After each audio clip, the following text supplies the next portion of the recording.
En la fría noche del 21 de diciembre de 1988, el vuelo 103 de Pan Am volaba a 31.000 pies sobre Escocia, en ruta desde Londres a Nueva York.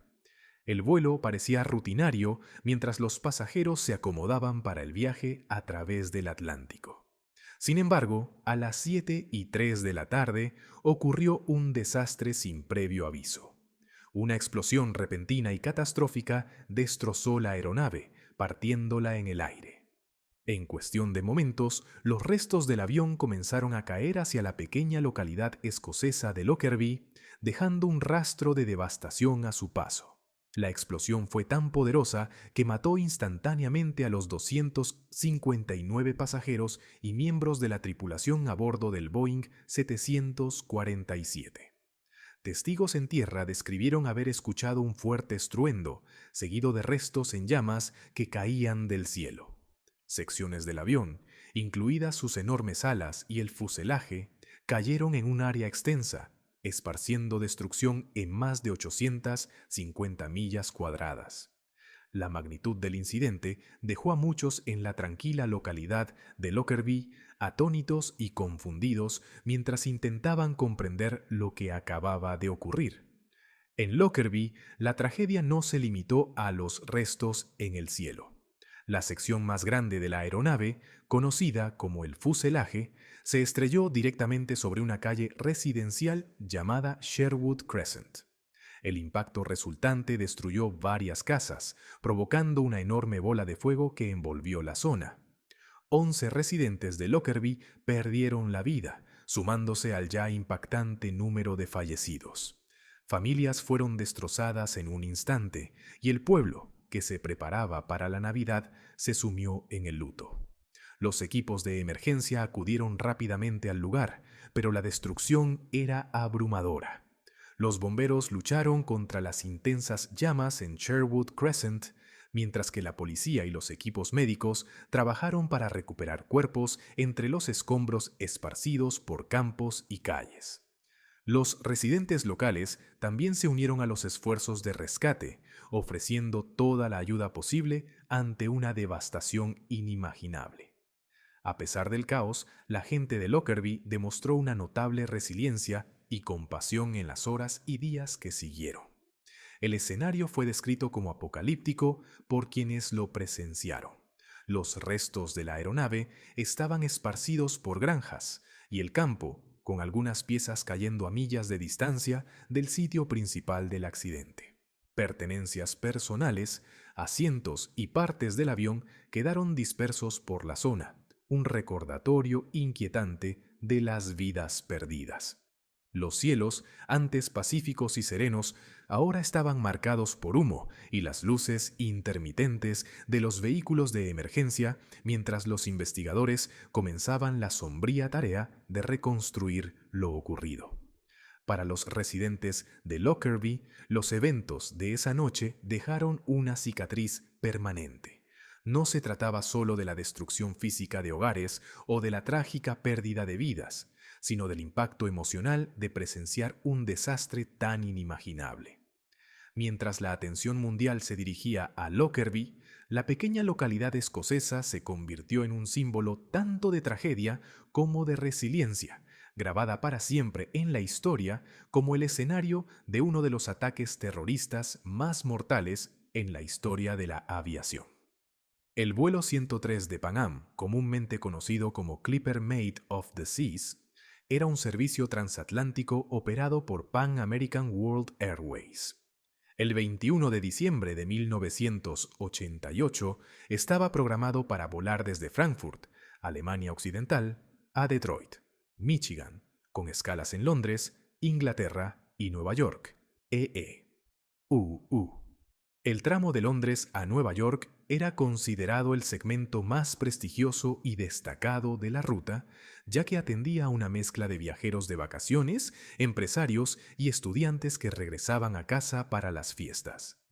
La aeronave era un Boeing 747-121, un majestuoso jumbo jet, conocido por su tamaño, fiabilidad y capacidad para transportar a cientos de pasajeros a largas distancias. Este avión en particular, llamado Clipper Mate of the Seas, fue entregado por primera vez a Pan Am en 1970 y había sido un pilar en la flota de la aerolínea. En el momento del desastre, llevaba a bordo a 243 pasajeros y 16 miembros de la tripulación, representando un grupo diverso de individuos de 21 países diferentes. Entre los pasajeros había 35 estudiantes de la Universidad de Syracuse, en Nueva York, que habían estado estudiando en Europa. Para estos estudiantes, el vuelo simbolizaba el cierre de una experiencia transformadora y la emoción de reunirse con sus seres queridos justo a tiempo para las fiestas. Las familias esperaban ansiosas su llegada a Nueva York, sin saber la tragedia que ocurriría antes de que el vuelo pudiera completar su trayecto. La tripulación del vuelo, liderada por el capitán James Bruce McQuarrie, era altamente experimentada y bien entrenada. El capitán McQuarrie había registrado miles de horas de vuelo y contaba con el apoyo de un copiloto y un ingeniero de vuelo capacitados. Los 13 miembros de la tripulación de cabina trabajaban para garantizar la comodidad y seguridad de los pasajeros durante el viaje. Para ellos, este era otro vuelo transatlántico rutinario, parte de la exigente pero gratificante profesión de la aviación comercial. El vuelo 103 despegó del aeropuerto Heathrow de Londres a las 6:25 de la tarde, con 25 minutos de retraso respecto a su hora de salida programada. A pesar del retraso, el despegue fue suave y el avión ascendió de manera constante hasta alcanzar su altitud de crucero de 31.000 pies. Los pasajeros se acomodaron en sus asientos. Algunos leían o conversaban con compañeros de viaje, mientras que otros se recostaban para descansar durante las aproximadamente 7 horas de vuelo a través del Atlántico. La atmósfera a bordo era típica de un vuelo internacional en temporada navideña, tranquila y llena de anticipación por los reencuentros y celebraciones. Sin que nadie a bordo lo supiera, un dispositivo mortal ya estaba escondido en la bodega de carga del avión. Disfrazada como una pieza común de equipaje facturado, la bomba pronto desencadenaría una serie de eventos que convertirían un vuelo rutinario en una tragedia global. A las 7:03 de la tarde, apenas 38 minutos después del despegue, la bomba explotó, interrumpiendo el viaje y cambiando para siempre la vida de todos los conectados con el vuelo 103 de Pan Am. La pequeña localidad de Lockerbie, enclavada en las tierras bajas escocesas, quedó marcada para siempre en la noche del 21 de diciembre de 1988. Conocida por su tranquilidad y comunidad unida, el pueblo se convirtió en el epicentro de una tragedia inimaginable cuando los restos del vuelo 103 de Pan Am cayeron sobre él. La sección más grande de la aeronave, el fuselaje, se estrelló directamente en Sherwood Crescent, una tranquila zona residencial, destruyendo instantáneamente varias casas y matando a 11 residentes. La destrucción fue catastrófica, dejando a familias destrozadas y a toda una comunidad en estado de shock. El impacto provocó una enorme bola de fuego en Sherwood Crescent, ya que el combustible del avión se encendió al estrellarse. Los testigos describieron la explosión como similar a una bomba, con llamas envolviendo el área y enviando columnas de humo al cielo nocturno. Las casas quedaron reducidas a escombros, y la fuerza de la explosión dejó un cráter donde antes había viviendas. Para quienes vivían cerca, la escena fue tanto aterradora como surrealista, una visión devastadora que nunca olvidarían. Más allá de Sherwood Crescent, los restos del avión se dispersaron por un área amplia, cubriendo campos, carreteras e incluso pueblos vecinos con fragmentos de la aeronave. Los escombros que caían causaron daños en otras partes de Lockerbie, pero fue el impacto humano el que dejó las cicatrices más profundas. Las familias que se preparaban para la Navidad fueron de repente arrojadas a una pesadilla, enfrentándose a la pérdida de vecinos, amigos y seres queridos en las circunstancias más horribles imaginables. A pesar de la abrumadora destrucción, la respuesta de la gente de Lockerbie fue de una notable compasión y resiliencia. Los servicios de emergencia, incluidos bomberos, policías y equipos médicos, llegaron rápidamente para contener los incendios, recuperar a las víctimas y asegurar la zona. Los residentes locales, muchos de los cuales nunca habían enfrentado un desastre de tal magnitud, se ofrecieron para ayudar de cualquier manera posible.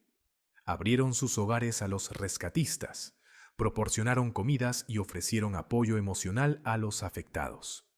En los días que siguieron, Lockerbie se convirtió en el foco de atención mundial. Periodistas, investigadores y funcionarios gubernamentales llegaron al pueblo atraídos por la escala y el horror de la tragedia.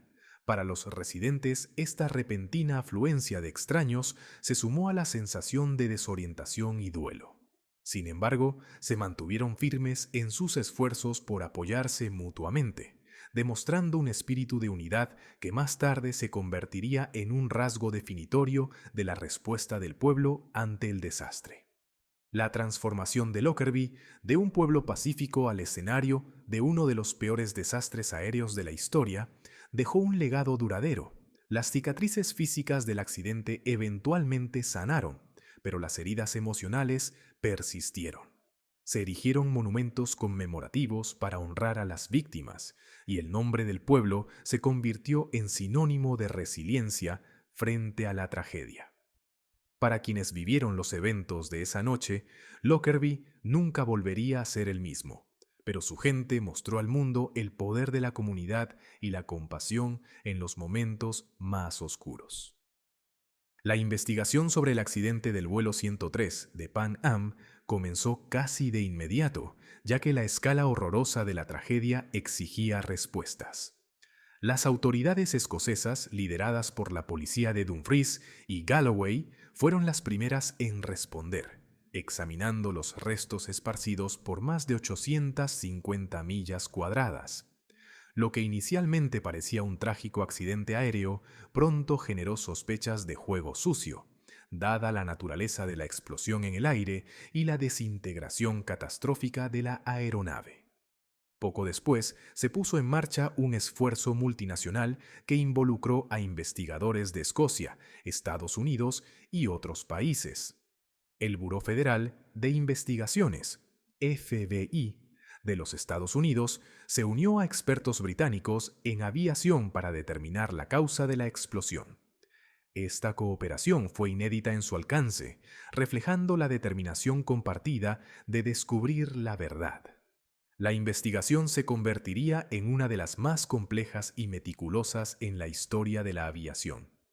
Evidencias clave comenzaron a emerger a partir de la meticulosa recuperación y examen de los restos. Los investigadores centraron su atención en una sección de la bodega de carga donde se detectaron señales de una explosión.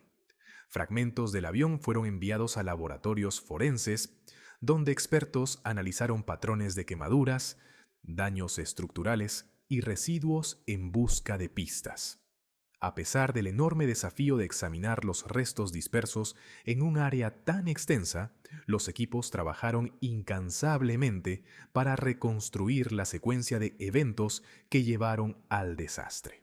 Los testimonios de testigos y los datos de radar también desempeñaron un papel crucial en las primeras etapas de la investigación. Los residentes de Lockerbie describieron haber escuchado una fuerte explosión antes de que los restos comenzaran a caer del cielo, mientras que los operadores de radar notaron la repentina desaparición del vuelo 103 de sus pantallas. Estos relatos ayudaron a establecer la línea de tiempo del evento y confirmaron que la explosión ocurrió en pleno vuelo, descartando otras posibles causas, como un error del piloto o una falla mecánica. Uno de los avances más significativos se produjo con el hallazgo de pequeñas piezas de metal y plástico incrustadas en los restos. Estos fragmentos fueron identificados como partes de un reproductor de casetes Toshiba y una maleta Samsonite, artículos que más tarde se vincularon con la bomba. El trabajo meticuloso de los científicos forenses reveló rastros de Semtex, un potente explosivo plástico comúnmente utilizado en ataques terroristas, confirmando que el accidente fue el resultado de un acto deliberado de sabotaje. A medida que avanzaba la investigación, quedó cada vez más claro que no se trataba de un incidente aislado, sino de un ataque cuidadosamente planeado. El descubrimiento de cómo se ocultó la bomba y cómo llegó al avión sería crucial para encontrar a los responsables. La determinación y colaboración de los investigadores sentaron las bases para una búsqueda de justicia que duraría años, impulsada por el deseo de honrar la memoria de las 270 vidas perdidas en la tragedia. Mientras la investigación sobre la tragedia del vuelo 103 de Pan Am se profundizaba, los expertos forenses descubrieron evidencias escalofriantes de que el accidente no fue fortuito. Las sospechas iniciales de una explosión se confirmaron cuando los investigadores encontraron signos de una detonación interna que se originó en la bodega de carga. Un análisis más detallado reveló rastros de Semtex, lo que llevó a la conclusión de que una bomba había sido colocada deliberadamente en la aeronave. La bomba había sido astutamente escondida dentro de un reproductor de casetes Toshiba, que estaba empaquetado en una maleta Samsonite de color marrón. Esta maleta fue colocada en la bodega de carga delantera del avión, justo debajo de la cabina de pasajeros. La ubicación fue estratégica. La detonación provocó una falla repentina y catastrófica en el fuselaje del avión, desgarrando su estructura a 31.000 pies de altura. La despresurización resultante y la desintegración estructural condenaron al avión y a sus ocupantes casi al instante. Los investigadores trabajaron incansablemente para determinar cómo la maleta mortal logró evadir los controles de seguridad. A través de un examen minucioso de los registros de vuelo y el enrutamiento del equipaje, rastrearon el recorrido de la maleta. Se descubrió que la maleta se originó en Malta, donde fue cargada en un vuelo de Air Malta con destino a Frankfurt, Alemania Occidental. En Frankfurt fue transferida al vuelo 103A de Pan Am, que transportó pasajeros y equipaje a Londres. Finalmente, fue cargada en el fatídico vuelo 103 de Pan Am para el tramo transatlántico. Este descubrimiento reveló una vulnerabilidad crítica en la seguridad aeroportuaria de la época. La maleta que contenía la bomba no estaba acompañada por un pasajero, algo que en la actualidad generaría una alarma inmediata. Sin embargo, a finales de los años 80, estos procedimientos no se aplicaban de manera uniforme, lo que permitió que la maleta pasara por varios aeropuertos sin ser detectada. Los hallazgos provocaron una indignación generalizada y preocupaciones sobre las brechas en los protocolos de seguridad aérea. Los avances forenses que identificaron los componentes de la bomba y rastrearon el origen de la maleta fueron fundamentales. Pequeños fragmentos del reproductor de casetes Toshiba y piezas de ropa empaquetadas alrededor de la bomba proporcionaron pistas cruciales. Los investigadores rastrearon la ropa hasta una tienda en Malta, donde los artículos habían sido comprados semanas antes del ataque. Este vínculo jugaría un papel central en la identificación de los responsables de colocar la bomba. El descubrimiento del mecanismo y origen de la bomba destacó la naturaleza calculada del ataque. La planificación meticulosa detrás de la construcción del dispositivo y el recorrido de la maleta reflejaron el trabajo de operativos hábiles con acceso a recursos y conocimiento de los sistemas de aviación. Los hallazgos no solo avanzaron en la investigación, sino que también sirvieron como un recordatorio contundente de la vulnerabilidad de los viajes aéreos y de hasta dónde estaban dispuestos a llegar los terroristas para llevar a cabo sus mortíferas misiones. A medida que avanzaba la investigación sobre el vuelo 103 de Pan Am, las pruebas acumuladas apuntaban a la participación de operativos libios. Los descubrimientos forenses, incluidos fragmentos del reproductor de casetes Toshiba y la maleta Samsonite, llevaron a los investigadores a un vínculo crítico: el temporizador utilizado para detonar la bomba. Este temporizador fue rastreado hasta un lote fabricado por una empresa suiza, Mevo, que había suministrado dispositivos similares al gobierno libio. Esta conexión, combinada con informes de inteligencia y evidencias circunstanciales, sugirió que Libia jugó un papel central en el ataque. Un examen más detallado reveló que la maleta con la bomba había sido enviada desde Malta, un conocido centro de actividad de inteligencia libia. Los investigadores descubrieron que la ropa encontrada en la maleta había sido comprada en una tienda en Malta. El dueño de la tienda, Tony Gauci, proporcionó detalles sobre un cliente que compró los artículos, describiéndolo como similar a un funcionario libio. Esta descripción y otras pruebas más tarde señalarían a Abdelbasset al-Megrahi, un oficial superior de inteligencia libia, como una figura clave en el atentado. Los hallazgos de la investigación culminaron en un largo y complejo proceso para llevar a los perpetradores ante la justicia. En 1991, los gobiernos de Estados Unidos y el Reino Unido acusaron formalmente a Abdelbasset al-Megrahi y a otro libio, Lamin Khalifa Fhimah, por su participación en el atentado. Sin embargo, asegurar su extradición resultó ser un desafío monumental.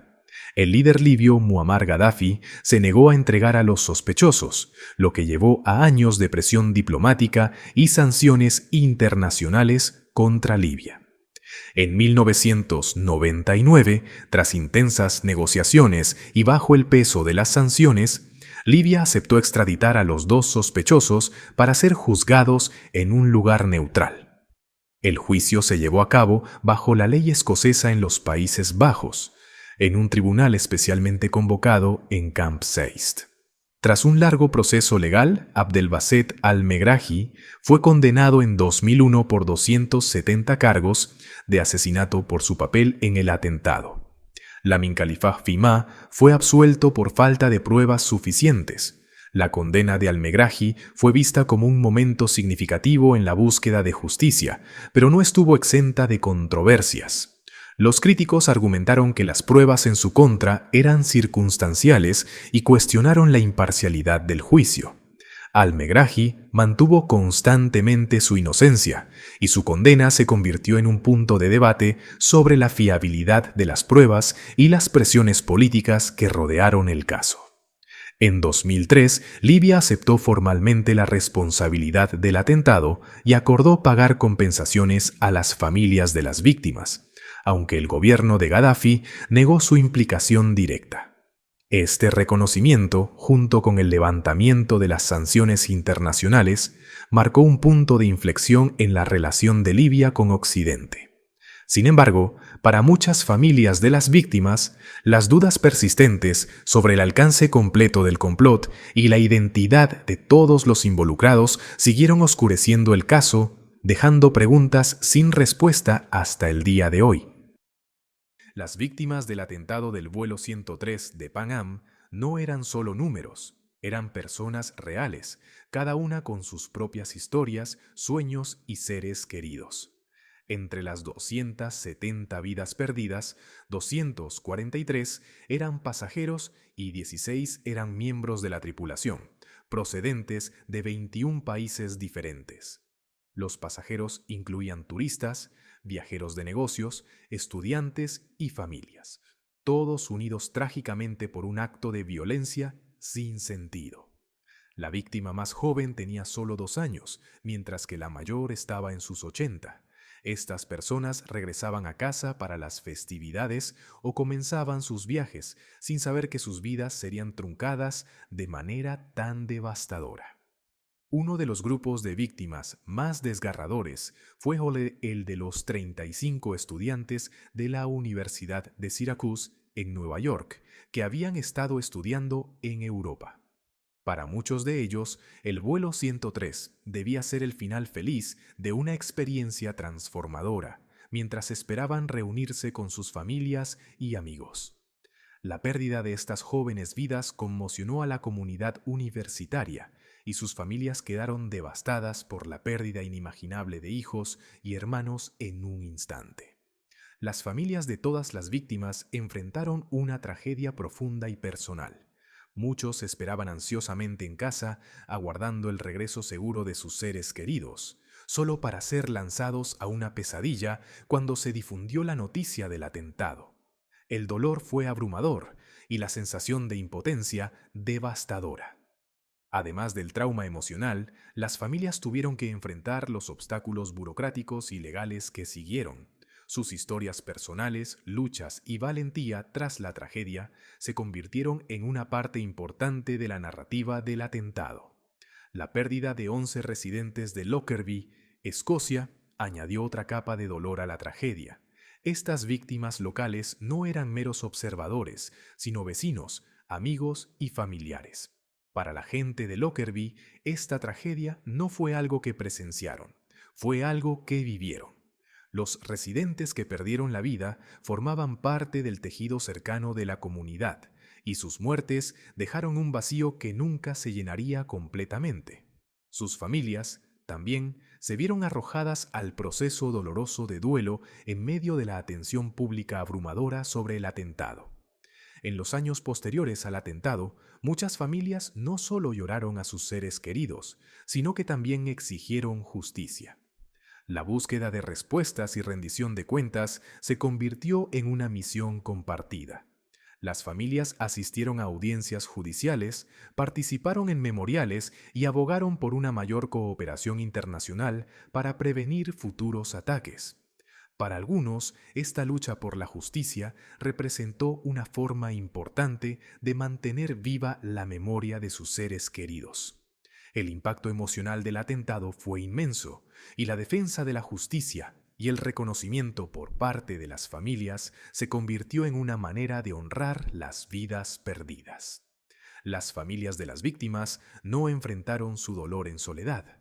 Muchas encontraron consuelo unas en otras, formando redes de apoyo para sobrellevar la pérdida compartida. Este proceso de duelo colectivo ayudó a muchos a encontrar fuerza en la solidaridad, mientras navegaban el complejo panorama legal y político que rodeaba el atentado. Estas familias trabajaron juntas para garantizar que la tragedia no fuera olvidada y que sus seres queridos fueran recordados, no solo como víctimas de un ataque terrorista, sino como personas con aspiraciones, talentos y futuros que les fueron cruelmente arrebatados. El atentado contra el vuelo 103 de Pan Am no solo dejó una devastadora pérdida de vidas, sino que también desencadenó una respuesta política y legal profunda que resonó en todo el mundo. La investigación y las acciones legales posteriores contra los responsables estuvieron moldeadas por la diplomacia internacional, preocupaciones de seguridad nacional y la lucha por la justicia para las familias de las víctimas. En los años siguientes al ataque, el mundo observó cómo varios países e instituciones manejaban el intrincado entramado de legalidades, soberanía estatal y el esfuerzo por hacer justicia. Una de las consecuencias políticas más significativas del atentado fue la imposición de sanciones internacionales contra Libia. La evidencia que implicaba a funcionarios libios llevó a las Naciones Unidas a aprobar sanciones que impactaron gravemente la economía y las relaciones internacionales de Libia. Estas sanciones incluyeron la prohibición de vuelos hacia y desde Libia, un embargo de armas y restricciones al comercio y las transacciones financieras. El objetivo era presionar al gobierno libio para que aceptara la responsabilidad del ataque y cooperara en la investigación y el enjuiciamiento. La negativa de Libia a extraditar a los sospechosos durante años añadió una capa compleja a las negociaciones diplomáticas.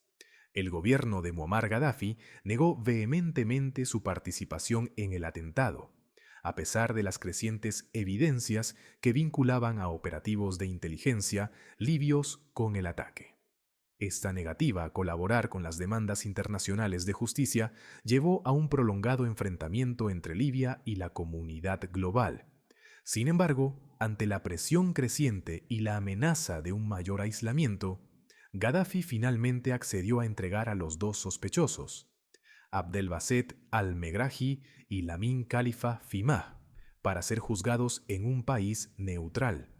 El juicio de Abdelbasset al-Megrahi se convirtió en uno de los casos legales internacionales más destacados de la historia. Los procedimientos legales se llevaron a cabo bajo la ley escocesa en los Países Bajos, dado que ningún tribunal en Libia aceptaría juzgar a sus ciudadanos. El caso fue escuchado por un panel de 3 jueces escoceses en Camp Zeist, una antigua base militar. El juicio duró más de un año y las pruebas presentadas incluyeron datos forenses, testimonios de testigos e informes de inteligencia.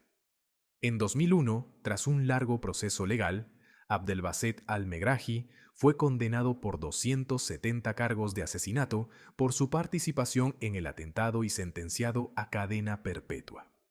A pesar de su condena, el juicio y las pruebas contra al-Megrahi fueron controvertidos. El equipo de defensa argumentó que las pruebas eran circunstanciales y que había fallos en la investigación. Los críticos de la condena señalaron la ausencia de pruebas físicas que vincularan directamente a al-Megrahi con la bomba y cuestionaron la fiabilidad del testigo clave, Tony Gauzy, quien identificó a al-Megrahi como el hombre que compró la ropa encontrada en la maleta. Estas cuestiones legales y probatorias alimentaron debates sobre la equidad del juicio y la posibilidad de una condena injusta. En 2009, al-Megrahi fue liberado de prisión por razones humanitarias tras ser diagnosticado con cáncer terminal. Su liberación generó controversia, ya que muchos consideraron que no había cumplido suficiente tiempo por sus crímenes. Sin embargo, la decisión fue tomada por el gobierno escocés, citando su condición médica y el hecho de que solo le quedaban pocos meses de vida. Su liberación, junto con las preguntas persistentes sobre el caso, avivaron más debates sobre el papel de Libia en el atentado, el sistema de justicia y las complejidades de las presiones legales y políticas internacionales. El atentado contra el vuelo 103 de Pan Am, el 21 de diciembre de 1988, dejó una marca imborrable en la seguridad aérea, las políticas globales contra el terrorismo y la percepción mundial del terrorismo internacional. El ataque fue un recordatorio brutal de las vulnerabilidades del transporte aéreo y de cómo los vuelos comerciales podían ser explotados por terroristas.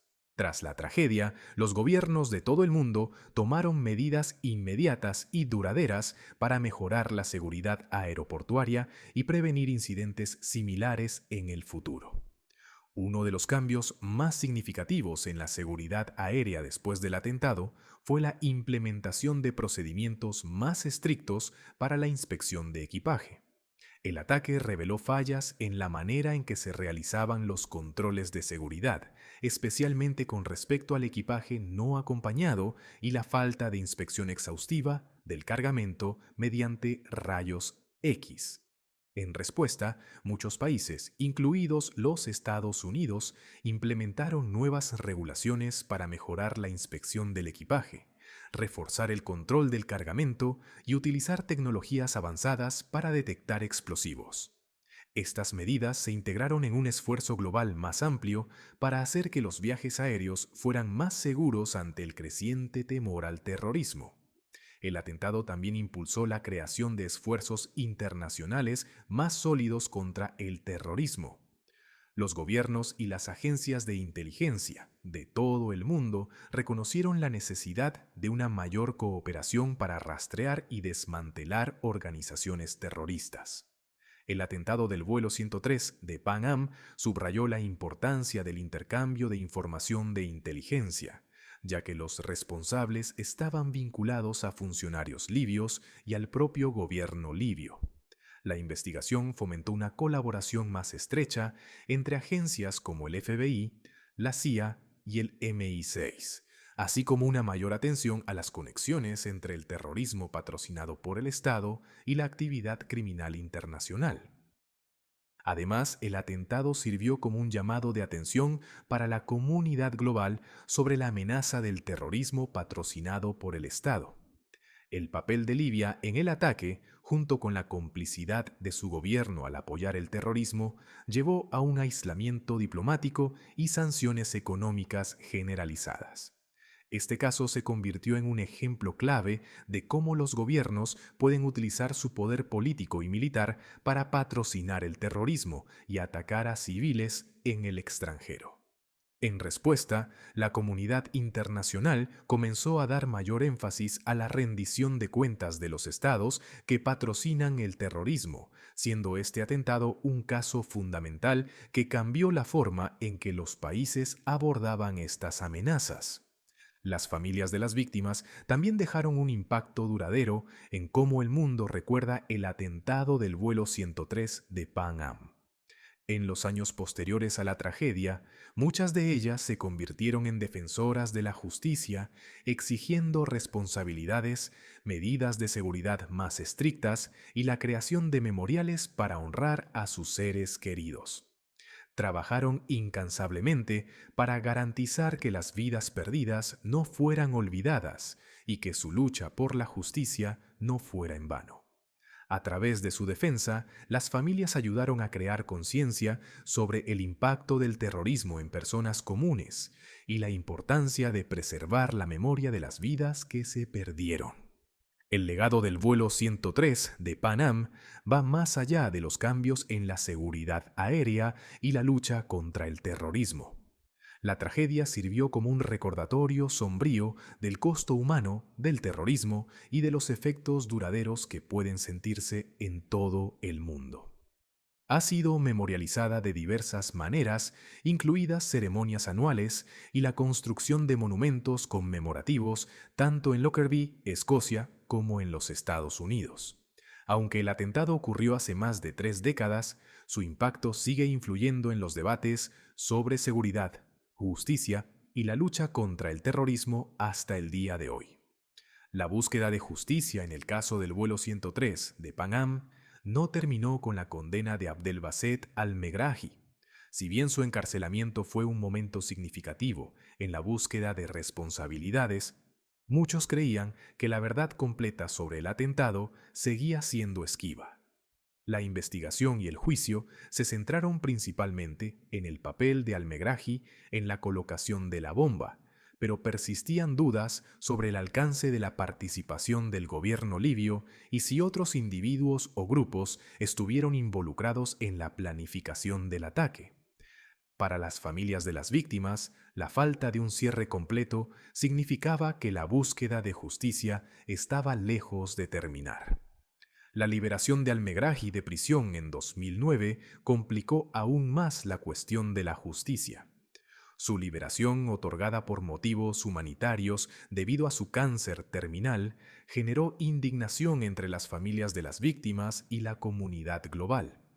Muchos creían que debería haber cumplido su condena completa, especialmente dado la gravedad del crimen. La decisión de liberarlo también reavivó los llamados a una investigación más amplia sobre el papel de Libia en el atentado y si otras personas debían rendir cuentas. Algunos argumentaron que al-Megrahi fue un chivo expiatorio, cuya condena ocultaba una conspiración más profunda y compleja. El caso siguió siendo políticamente delicado, especialmente a la luz de las cambiantes relaciones internacionales con Libia. Después de años de aislamiento diplomático, Libia comenzó a reintegrarse a la comunidad internacional bajo el liderazgo de Muammar Gaddafi a principios de la década de 2000. En 2003, Libia aceptó oficialmente la responsabilidad por el atentado y acordó compensar a las familias de las víctimas. Si bien esto se consideró un avance en el proceso de sanación, hizo poco para abordar las cuestiones subyacentes sobre quién autorizó específicamente el ataque y por qué.